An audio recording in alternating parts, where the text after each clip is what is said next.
Why Yandere Simulator? Why is that the comparison you made? Gamer girl, I need to fucking simp. That was a lie. We're not done yet. All of them are fucking idiots. Talk about them.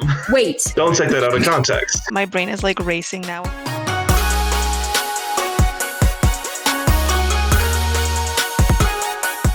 It's your intro. That is my guilty boner. Does molecular attract the kind of people that are into serial killers?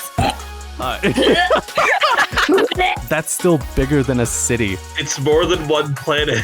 Percy Jackson is Greek mythology fanfiction. Boneless. Oh my god. I want the... No.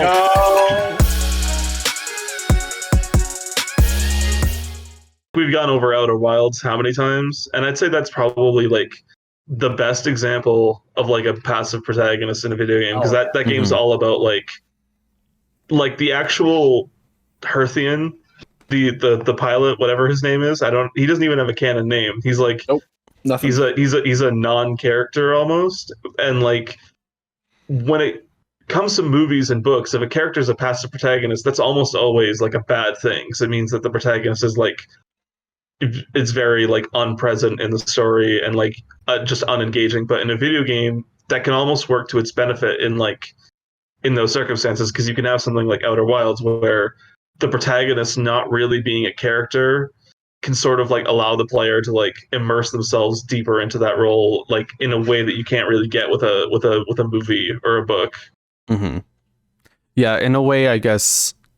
Like, you're right. Like with Outer Wilds, for example, like you don't really need a compelling protagonist to really explore the solar system, which is fine. Like that was probably the purpose of the game anyway, like to have this unknown Harthian explore the universe. And through your eyes and through, I guess basically what I'm saying is like, it is definitely a benefit, because then what you trade for a compelling character, you get the chance to explore.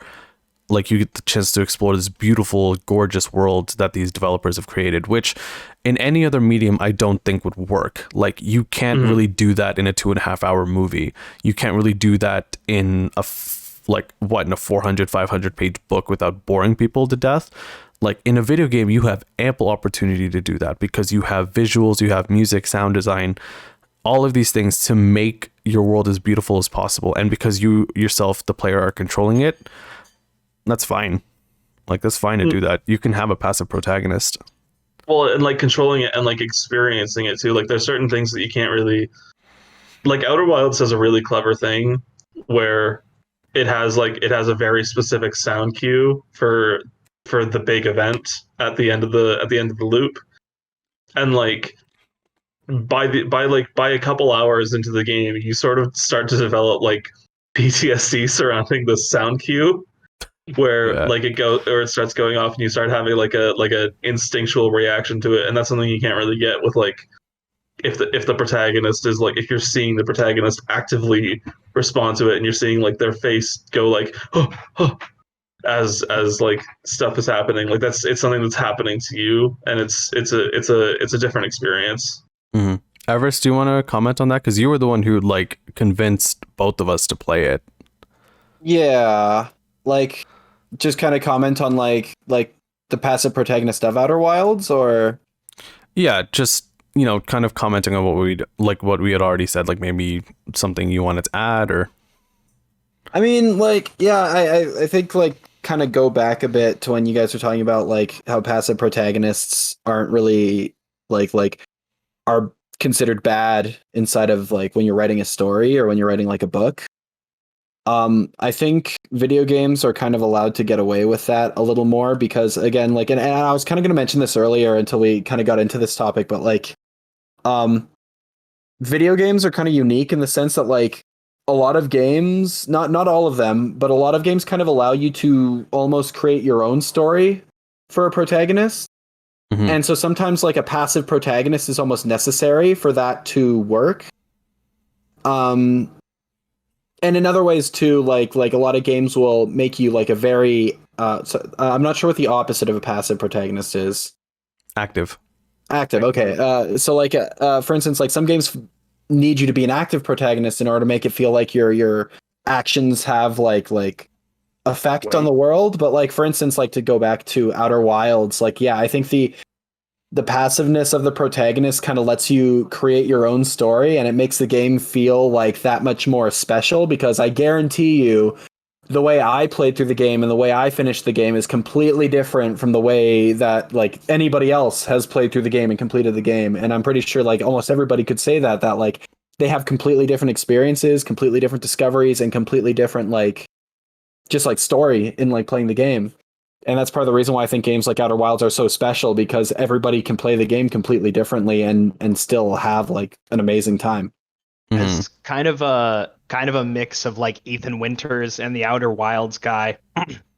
When Gabe was talking about the like style reaction for time loop not instigators, but like signals in Outer Wilds, it made me think exactly like Majora's Mask, and how Majora's Mask has a similar thing. But Link as a protagonist is able to be this incredibly blank canvas. It's just a young child in a fantasy setting with the sole desire to do good, and it gives you the ability to then play the games however which way you'd like, especially like Breath of the Wild, where there's like 100 different ways to finish the game. Yeah, I was actually going to comment on that too, actually. Like, it's games like Outer Wilds that like definitely, I don't want to say like introduces that, because it is far beyond just an introduction. It's like really one of the best examples of this, but so is Breath of the Wild. Like, from what I know about Breath of the Wild, like it takes the, I guess, Zelda formula, which Michael has described, where Link is a good character and your sole purpose is to save the world, basically. But with Breath of the Wild, it takes that concept and makes it absolutely gorgeous, and like really capitalizes on what makes video game protagonists hella cool to write, and like kind of expand on, passive or active. But I guess since we're still touching on passive, like there are so many ways that you can explore Breath of the Wild's world, and there isn't really any restriction on that. And keep in mind, I haven't played it, so I'll have someone else elaborate for me. But like, I know my sister, like when she was playing it, her route is likely different from the route that Everest took, or the route that Morgan might have taken, or Michael might have taken. Like, there are so many different ways that an open-ended game like that makes you write your own story, which is hella cool.